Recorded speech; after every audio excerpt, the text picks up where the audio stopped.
This will be video 2. I'm going to put both of them up. I had a malfunction here a few minutes ago.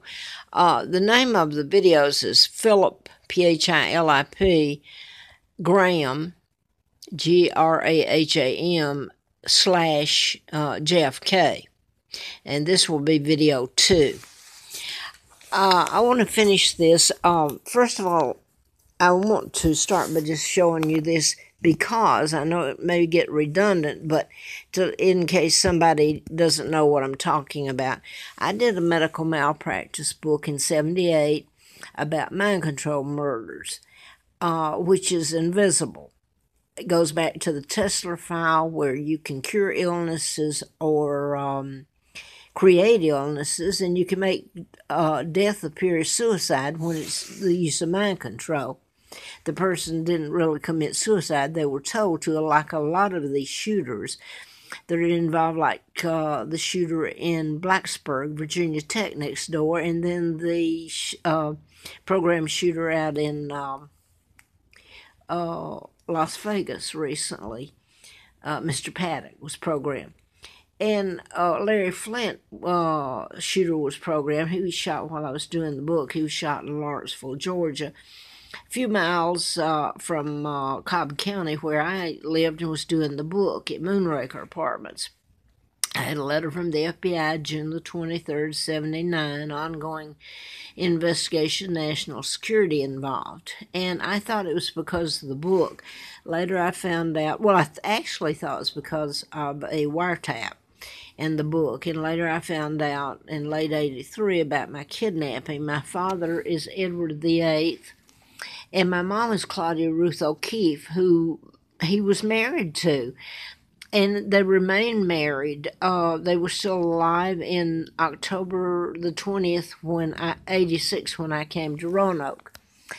So my father was taken out with character assassination.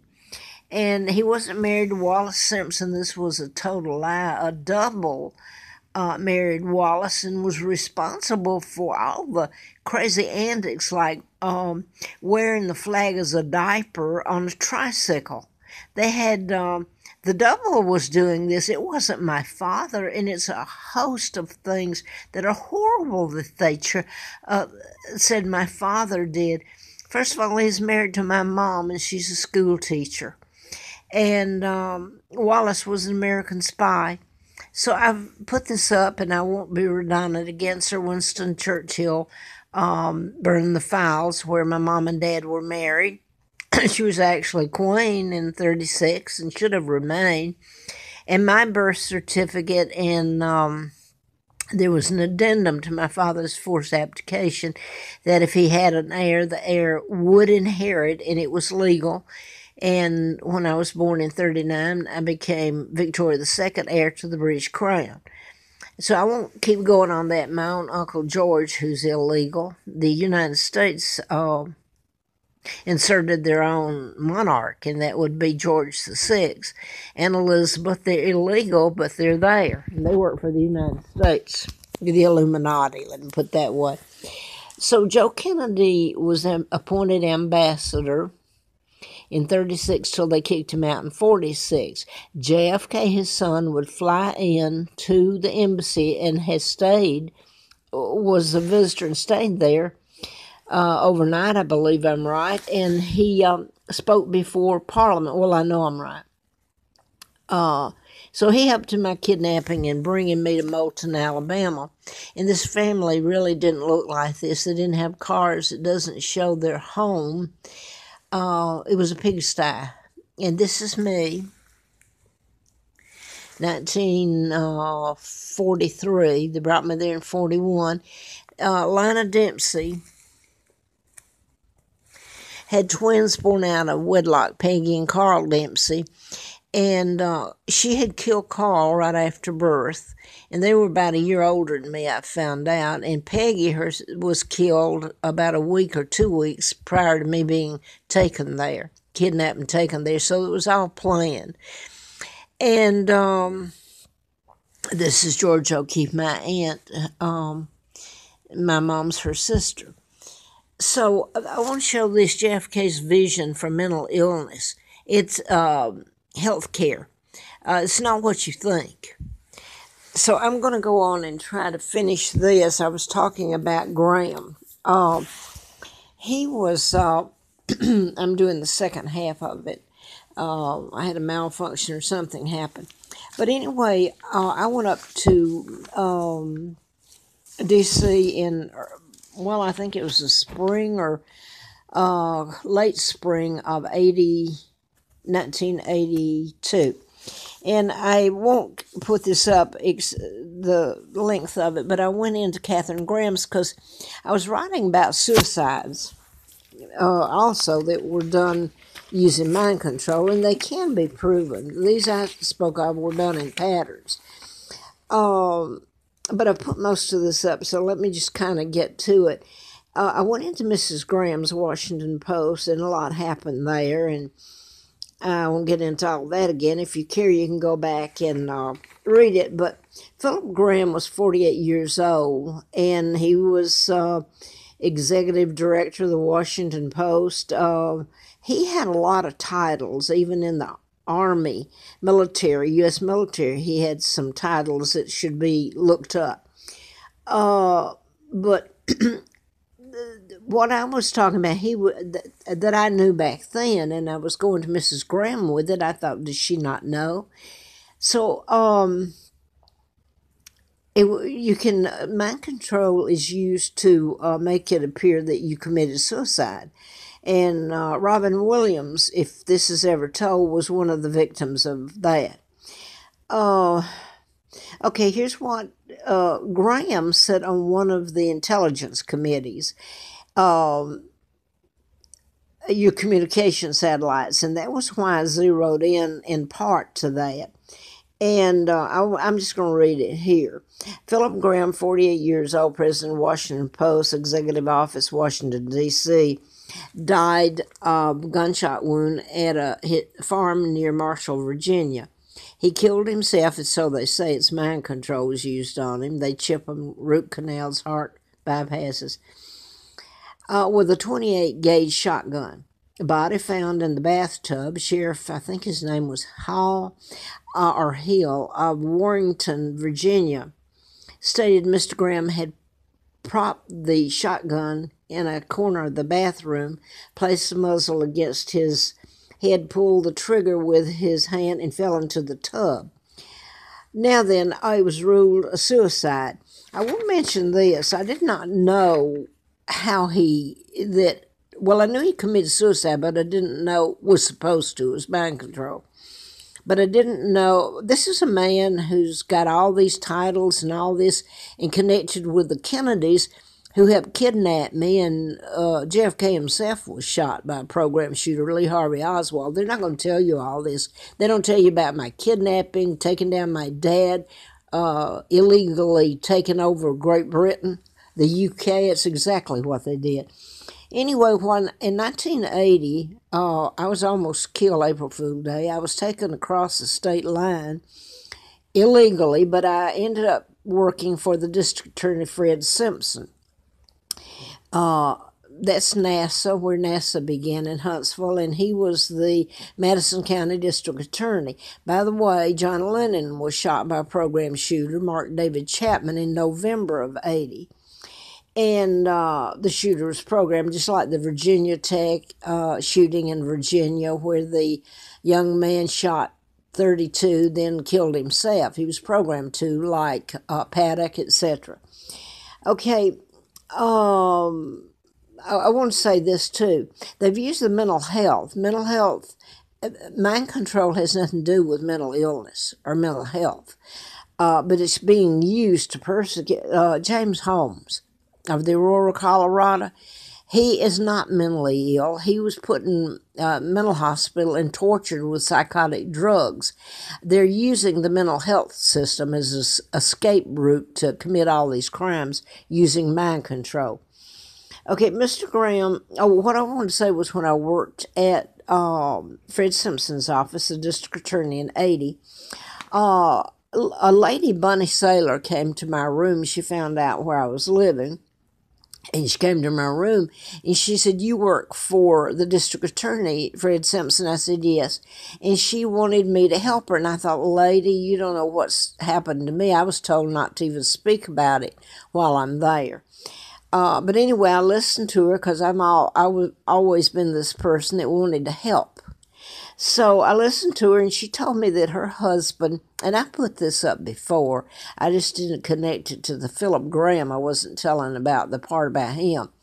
But she told me that her husband and two others were retiring from a lab where you have to have top security at, I don't know if he worked for Redstone Arsenal Command Center or he worked for the government, NASA, all that was government there in Huntsville. So you have to have top security clearance. And I just remembered something else. Somebody that was head of communications when they almost killed me there that, wow. Anyway, he was head of communication at Redstone. Any Arsenal in Huntsville. Anyway, Bunny Saylor asked me to see if I could help, and she told me her husband and the two others were ready to retire and were put under investigation suddenly. And she said she went home and her husband, she found him in the bathtub with a rifle, and he was dead. It was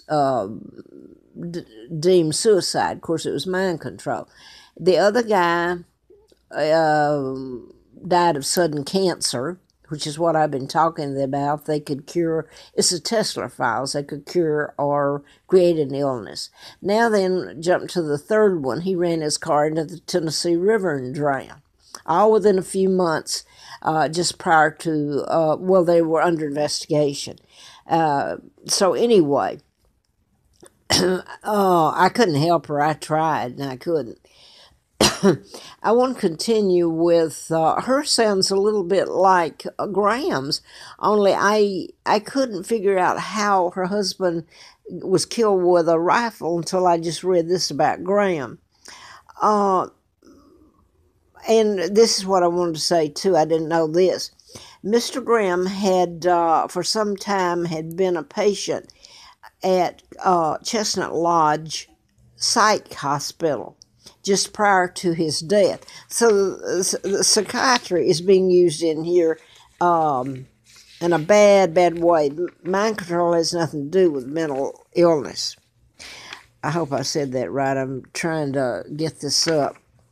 Let me see here. Excuse me if I say, okay, I can't put all this up. I tried to on Google this morning. I was taking it down.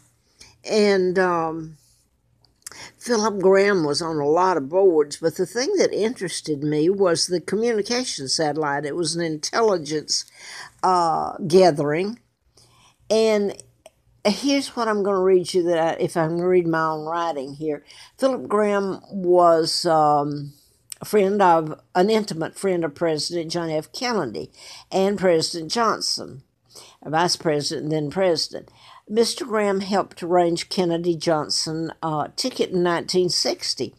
Mr. Graham also served the Kennedy administration as chairman of the President Kennedy's 13-member committee. This is very important in establishing President Kennedy's 13-member commission on Communication Satellite Corporation. Worldwide, it operated worldwide communication system. Philip Graham joined the National Infrastructure Commission, working on projects imported in Department of Transportation in the UK. Remember, they kidnapped me from the UK, and if you go back on the video I just told you I uploaded, I told you about Catherine Graham, in essence, kicked me out. Not her people in there. She did when I took this to her. So now then I understand that was prior to me finding out about I'd been kidnapped and my real name.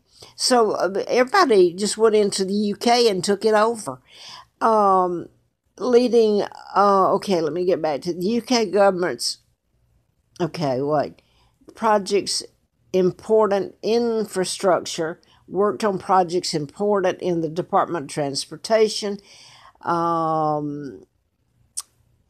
government's highest speed rail, as well as leading the well, I can't remember. I'm sorry, I can't read my own writing here. Also supports Sir Howard Davis Airports Commission. There's a whole lot here that I didn't get up. What was going on? They were doing in the UK. Ask yourself something if you care, because this is all part of the global government, the Rockefellers. That reason you don't hear any of it on the media.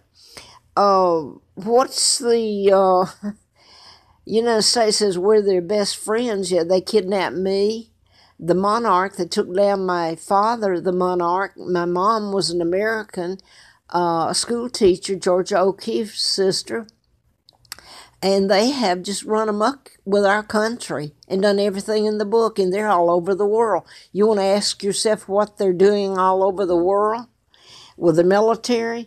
Okay, Philip Graham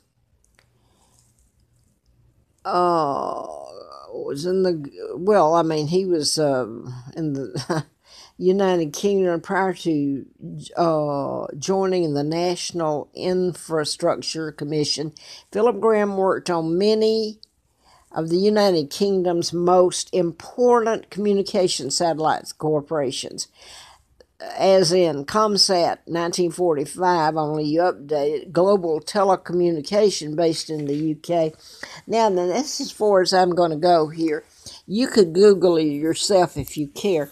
Your media has never told you any of this. I remember before, this was when I was right after I worked for the district attorney. I went out to telecommunications to apply for a job. I went in, well, before I go in the front door, I'm going to park my car, and I take it around back, and lo and behold, there's a big gate there, and looks like a shipping department, only the doors are down and pulled down. So I pull in there thinking, well, I guess it's okay to park here. Well, I park and I go in, and when I go in, the doors are up. And I think, well, I must be going in the back way, but I'll go to the front. I got in, and they let me see it. They knew I was coming. I wasn't supposed to get through the gate. It wasn't supposed to be open.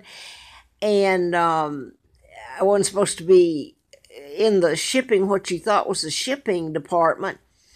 You could see they had these, this is back in 80, what did I say, right after the district attorney, 81, I guess.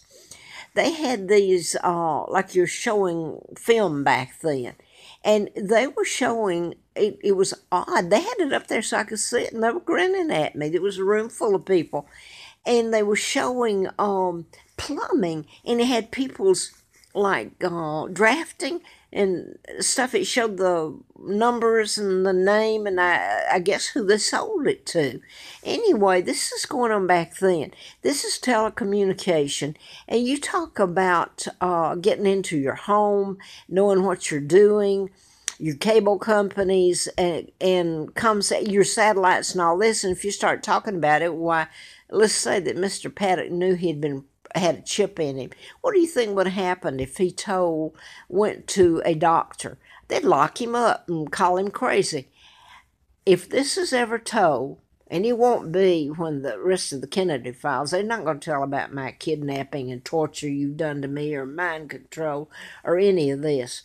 It'll have to be either because the UK, the British, are able to tell it, or the FBI here are able to bring it before and tell the truth.